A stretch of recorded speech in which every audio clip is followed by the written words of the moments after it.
Hello guys, నేను last time ఇంటికి వెళ్ళేటప్పుడు పూరి వెళ్ళామన్నమాట. నేను మా ఫ్రెండ్స్ మా ఊరి నుంచి పూరికి మిడ్ నైట్ డైలీ ట్రైన్స్ ఉంటాయి. మార్నింగ్ దిగిపోయాం పూరిలో, అలా వాకింగ్ చేస్తూ అలా వెళ్ళాం. మేము వెళ్ళేది కార్తీక మాసం అనమాట. ఫుల్ క్రౌడ్, మొత్తం క్యూ లైన్. చివరి నుంచి మినిమం 2 కిలోమీటర్స్ అనుకుంటా. అలా నేను వీడియోస్కి ఫొటోస్ కానీ అలా వచ్చాను. మా ఫ్రెండ్స్ ఇద్దరికి వాళ్ళకి ఫొటోస్ వీడియోస్ అంటే అసలు ఇంట్రెస్టే ఉండదంట. ఓకే, నాకు తెలుసు కదా, మన ఫోటోలు వీడియోలు లేకపోతే మనం ఉండలేము.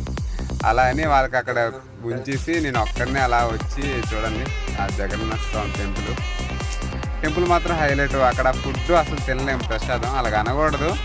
అక్కడ పెడతారు లోన పాయసం అని, తినలేము. బయట ఓన్లీ కాజాలు అంతే, పెద్ద తినే టేస్ట్ కూడా ఉండదు అక్కడ.